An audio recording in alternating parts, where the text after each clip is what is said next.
Hello everyone, this is Marita, one who catches lightning, with the Path of Ish podcast, Walking with Our Shadow, where we share ancient indigenous teachings of remembrance, all so we can walk and learn how to walk a path of radical self-love. It is with gratitude, grace, mercy, and compassion that we come together here today, knowing that our journey to arrive here now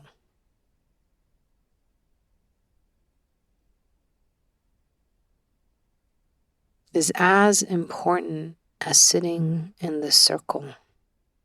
Not one is greater than the other. They are all parts of the whole.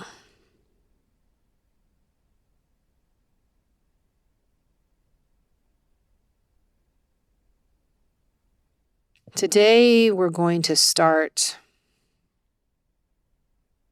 this conversation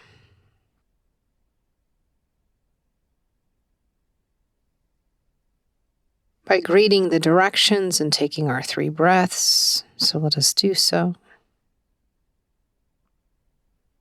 As we thank and greet the east, the south, the west, the north, the direction above, below, on this plane, and within. We take our 3 breaths, welcoming our body, our mind, and our essence. As we settle into this place, opening up this circle with a conversation to be presently Aquí.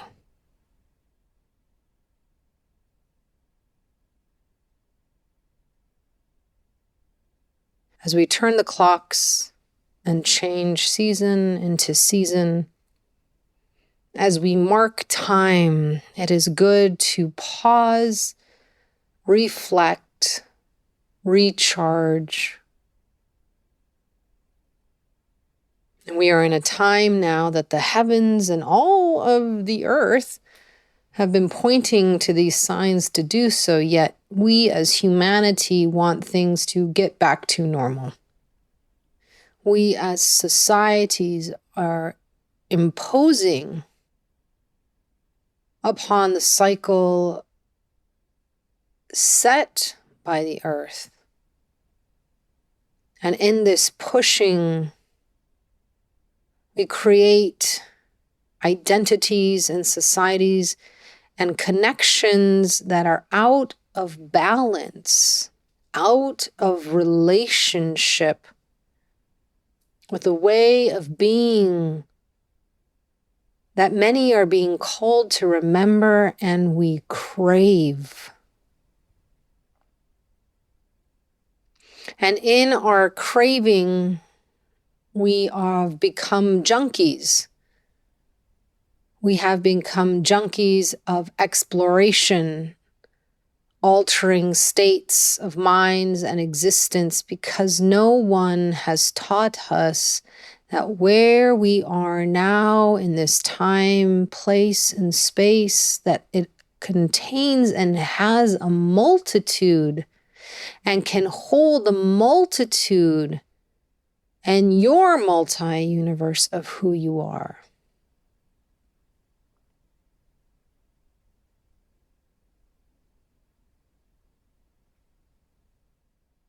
We think that moving away or the journey of finding oneself is to get out of your body, to get out of your senses, to explore new places. And of course, it is good to be exposed to new things. But the question is, are you taking your relationship, the relationship of how you were taught to be in relationship with Mother Earth and other cultures and creatures, and imposing them upon these beings?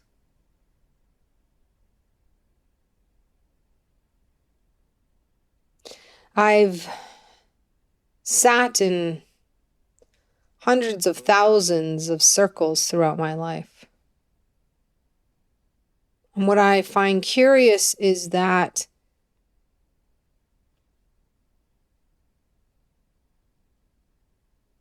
many speak of connection, yet there is no earth to them or their conversation. There's no here and there's no now.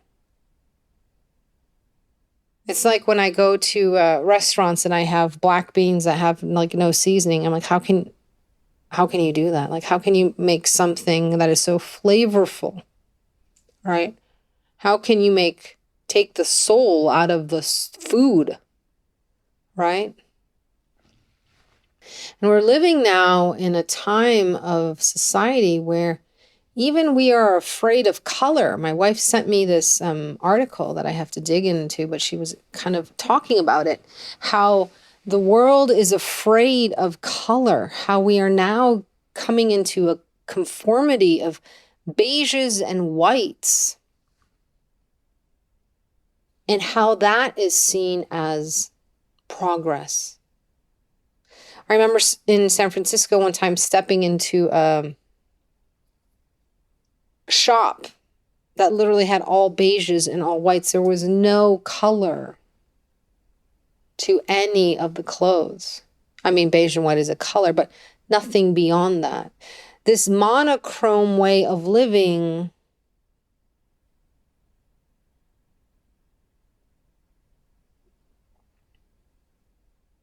this way of having everything in its place, as I've been told, does not allow for us to have colorful lives. So of course we crave to be outside of the beige. Nothing against beige.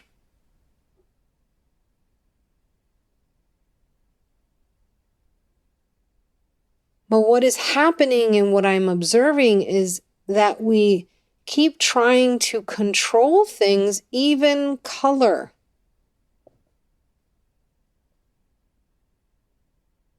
And in our attempt to control, we think that we are conquering, and we think that then we are safe.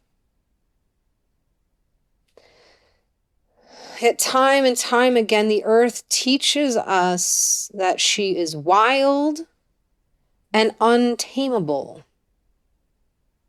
No matter how much humanity tries to destroy her,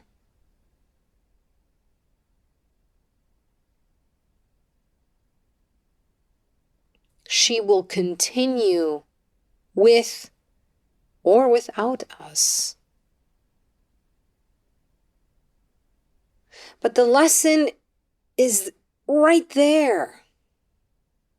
The invitation to be is right there in the midst of wildness.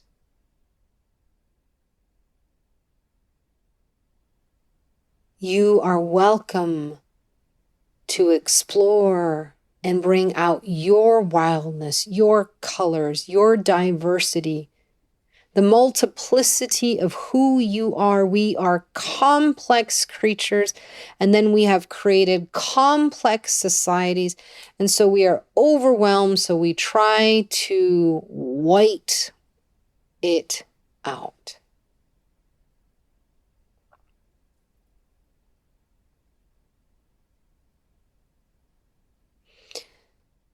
Even look at how the Gregorian calendar, which is an adaptation of an earlier calendar set by Julius Caesar, has been created. It is not without fault. That's why we have leap year. That was created upon another society, the Greeks and the Egyptians. And all of it was created because there was this, they couldn't figure it out, And there was pockets, and the calendar would be off by days and weeks. Now, there are other societies that had a much far different relationship. And they base their calendars not just upon the season or the movement of the sun and the moon, but such as the Mayans, right? The Olmecs, the Toltecs, the Zapotecs,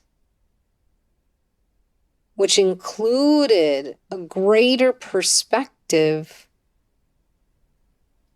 of relationship to different planets, including the planet Venus.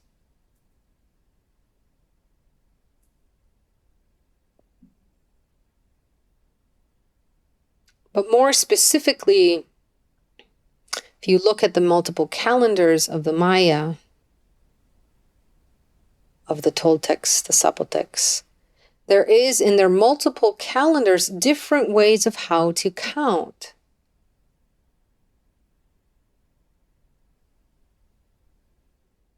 It seems confusing to many, but yet through these counts,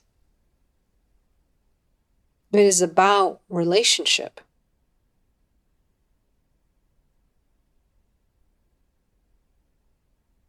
The one that is most taught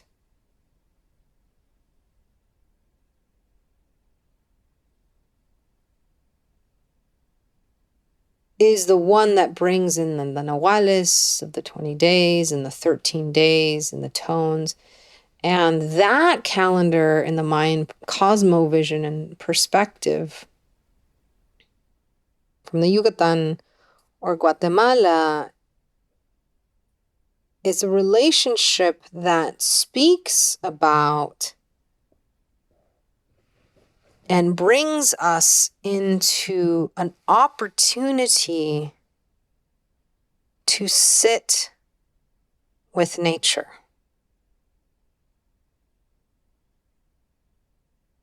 The Nahuales represent many times elements or animals, and the animals are terrestres on this plane, below, and those above.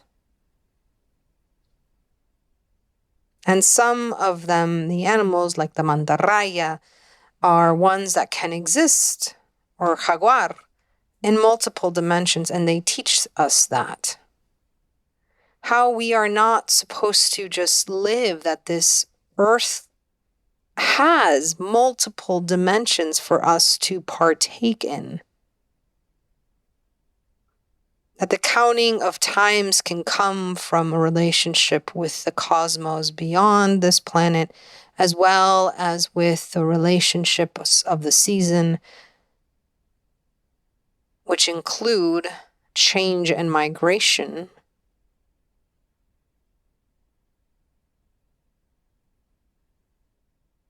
And the reason why we're taking this time to talk about time and relationship is that if you come from a society that forces even the relationship of time upon you,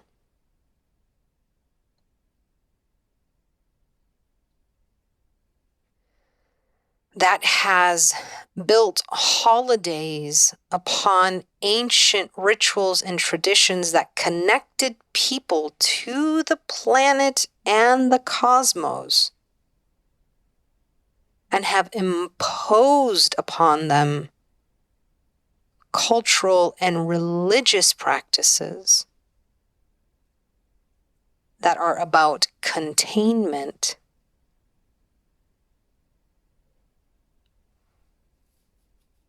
that are about colonization.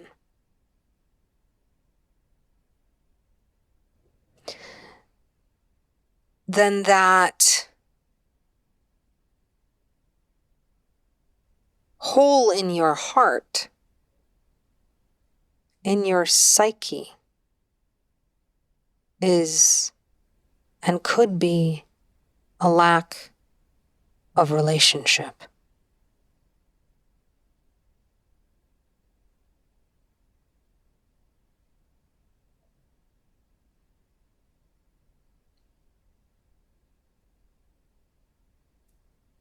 The earth has been telling us to slow down, and we are not listening.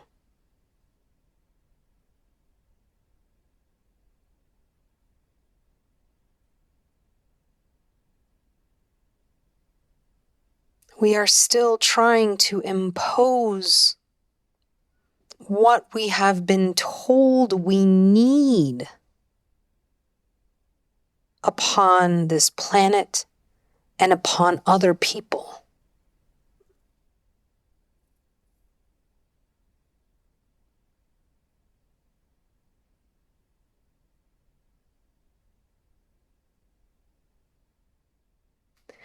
I've been sitting with all of this, as well as with the conversations that we had about biodiversity and co-creation.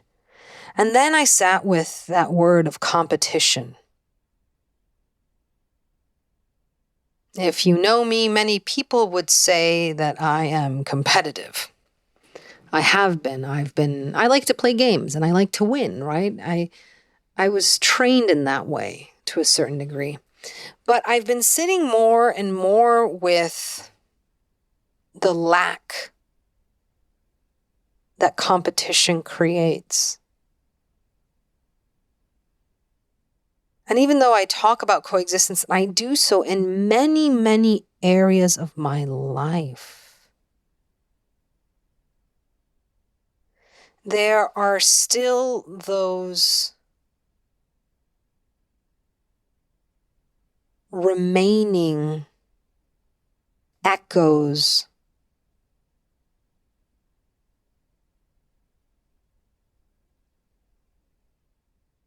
of ideology and a society that I do exist in and, ¿cómo se dice? Walk amongst.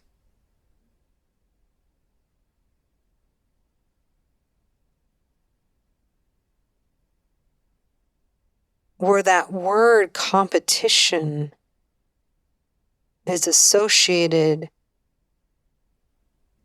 with drive, accomplishment, and our right. And what I've been sitting with is the loneliness of competition. Because even in a quote unquote team, you are even competing in that team constantly for your spot, for your right to be.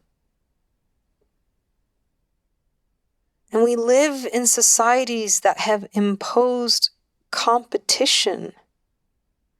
And yes, there are natural resources that at the beginning of humanity and that at all time that we are quote unquote competing about, but yet some have learned how to coexist.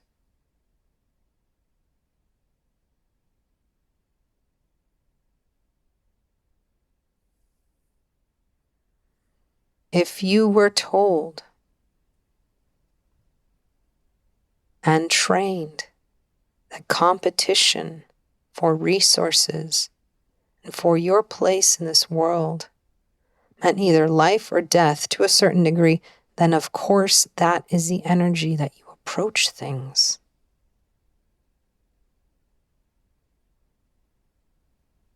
Including time.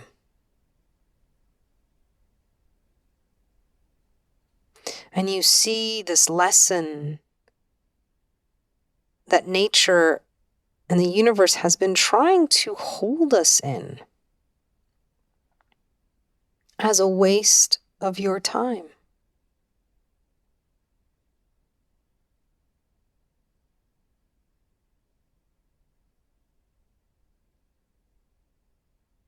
As we continue to sit with pandemics that will continue, as we continue to see extreme weather patterns that flood, that burn, that dump snow and freeze people, maybe instead of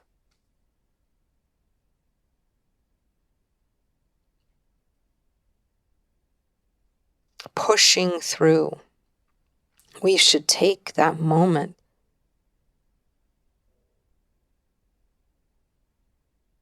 to pause and to sit and to listen.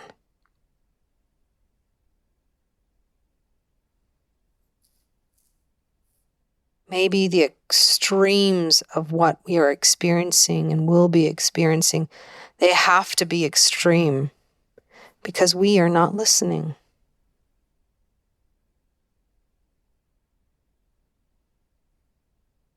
So many people, after the shutdowns and the opening up again of the world and the quote unquote back to normal, went from taking those moments of pause and contemplation and delving into practices of mindfulness, and they just kind of felt like it doesn't and cannot exist in a world that is quote unquote back to normal, but it is not.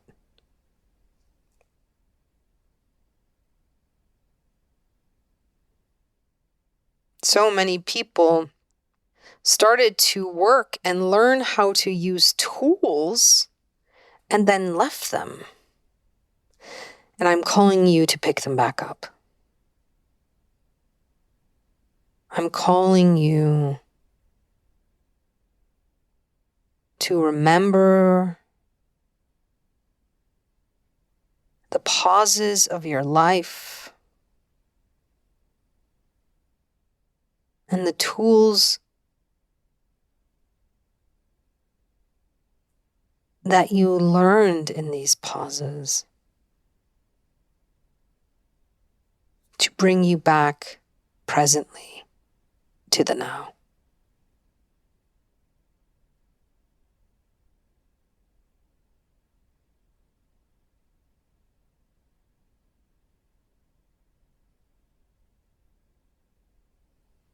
We are being gifted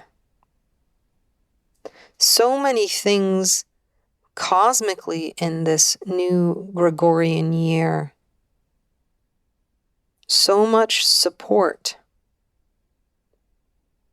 We ended the year with the Trecena of Ok, which is about fealty, justice, and law, and ended it with the Nagual of Ik, the winds of change. So bringing in the winds of what our relationship to is, to loyalty. How loyal are you to systems of oppression? Those that oppress other people and those that oppress you. And then we're entering into the new year with Akabal, which is that time of dusk and dawn, the creation of the void, with Mercury pausing and turning retrograde. All of this is saying, hurry up and wait to a certain degree. It's saying,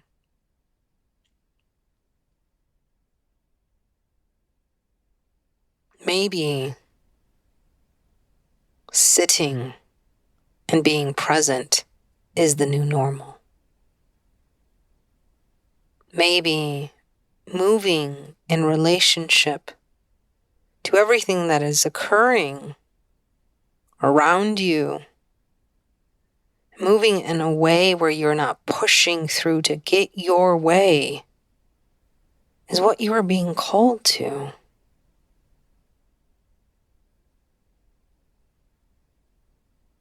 But if you come from competition and striving as a way of bettering yourself, it is very hard to let go of that promise that that is the way of betterment, that that is the way to be seen, to be exalted, to be promoted.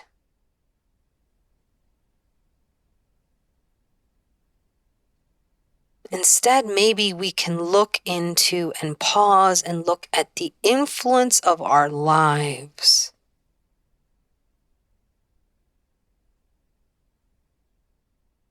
And part of that is physics, action and reaction. And see how you as a being influence things. And you do. You live, you do.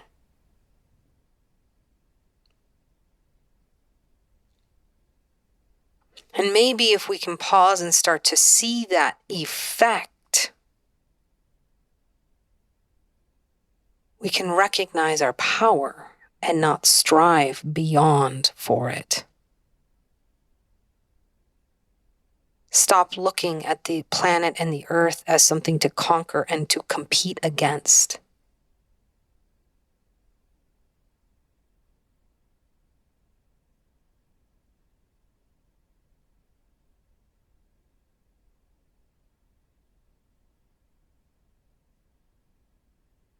At the turn of the year, I wrote a few words.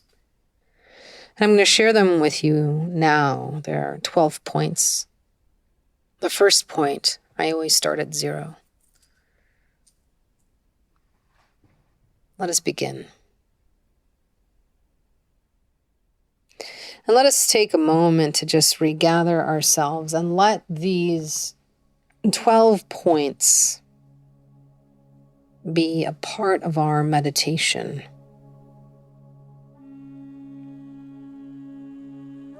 So let us reconvene and take our 3 breaths in and out through the nose and really, really welcome and reset ourselves.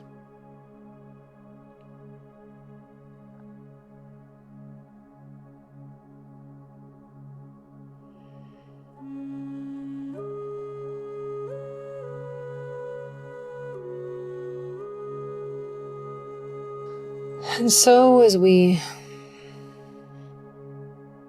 arrive here and settle down again, I want you to imagine and create for yourself an environment that you find comfort in. First, a physical environment, as well as an environment for your essence and your mind to settle down in. Now, if you have been trained to create a circle for sitting and learning, or a circle for meditation, please do those practices necessary to get into that state. And one of those states that we get into is by using the power, the beauty of breath. So let us take our 3 breaths again, in and out.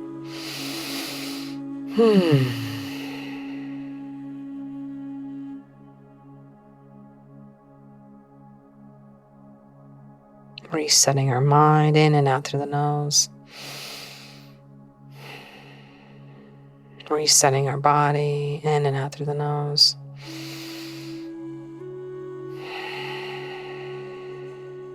Resetting with our essence. Resetting.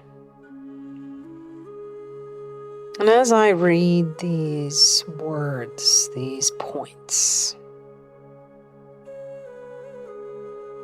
just let them come to you.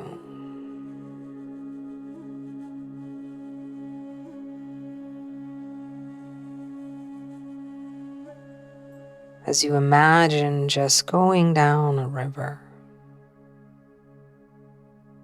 let the flow of it be like that. There's nothing to grasp on. There's nothing to hold on to. Allow them to just, in their own way, settle in and present themselves not as bullet points of information, but as invitations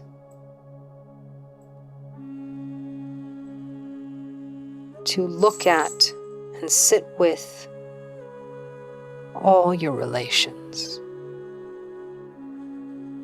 Let us begin.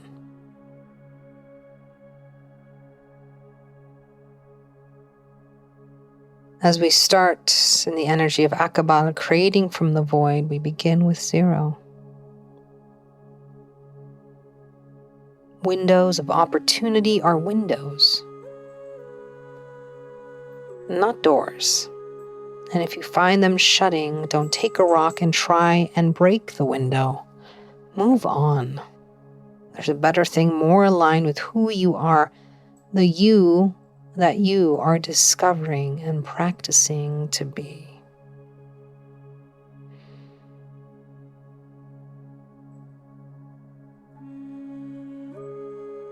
One. Sometimes it's okay to say no to an opportunity, not because you might have another try at it sometime. Things are always changing and evolving. So to think something will remain constant because of your fear of missing out means you are not allowing that opportunity to evolve as well on its own.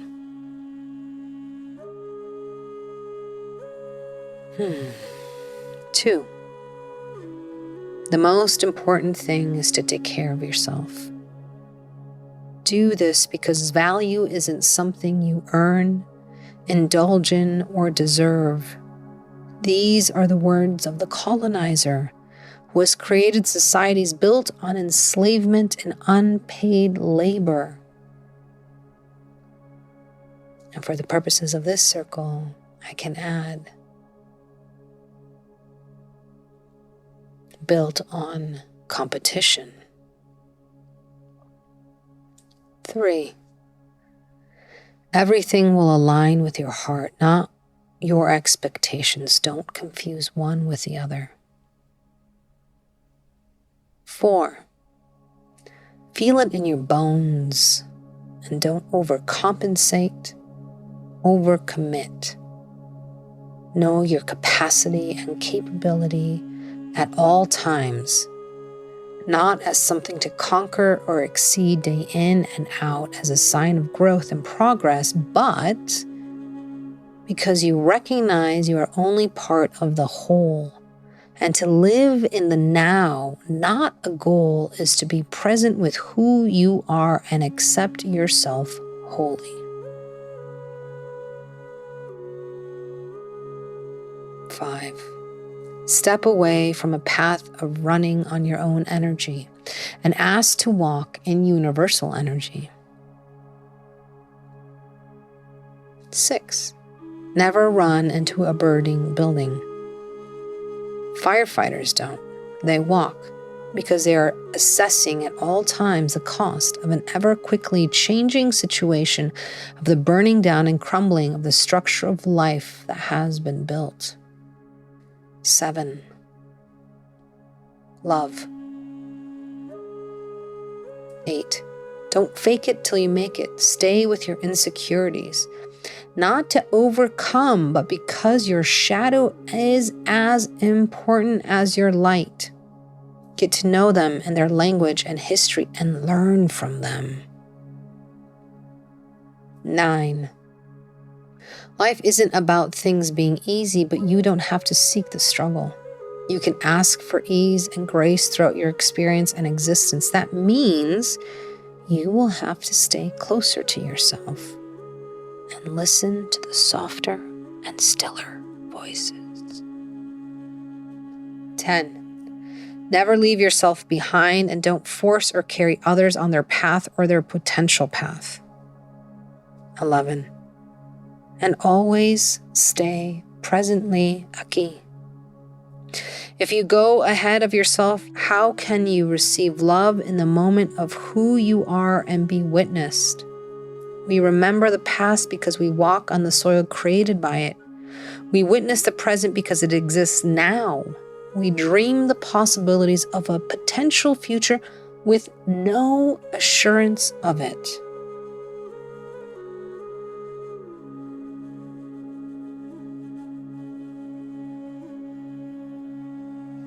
And as we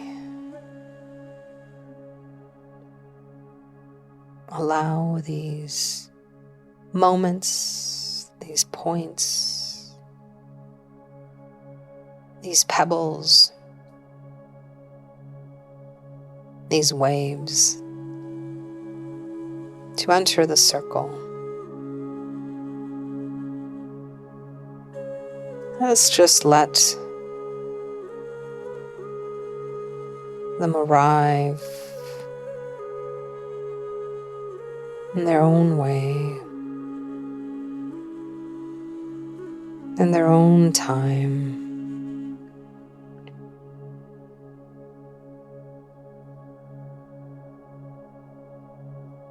Not needing to know or understand or grasp, but just letting these words be.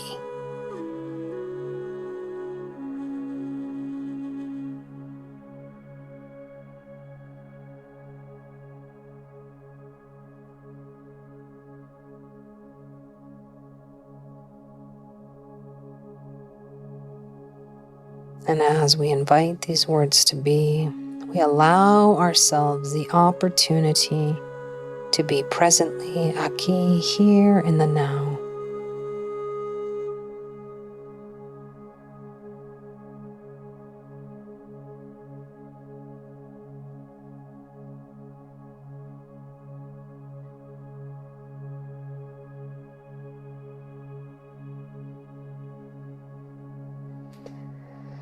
And with that, we take the opportunity to start closing our circle with gratitude, grace, and thanksgiving.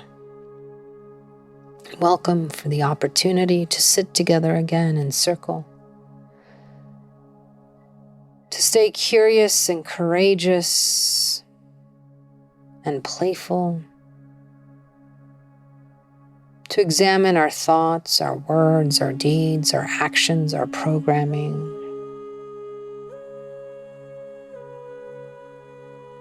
And to listen to that invitation to be presently aquí. Aquí, here. Aquí, now.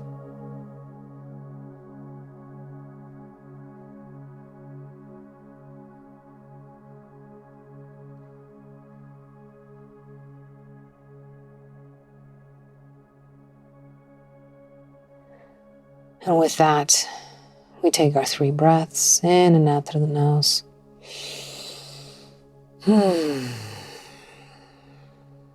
Thanking our body for being in this time and space.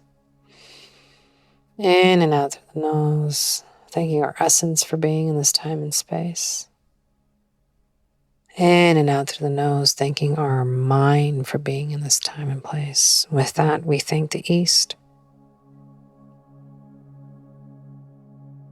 the North, the West, and the South, that direction below, on this plane and above, and all the guardians of all the traditions that you come from, who remind us to stay, knowing that this moment holds all that we need, and if we move ahead of it,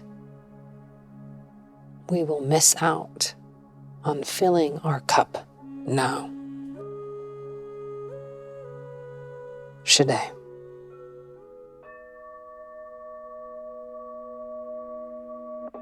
Once again, it is with deepest gratitude that I bow to you for joining me on this podcast, this episode, this circle, this plática, this meditation, this remembering. I hope that you have stayed curious.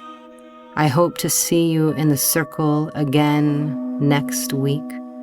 So make sure that you like or follow. Until then, may you be blessed with abundance of peace and radical self-love.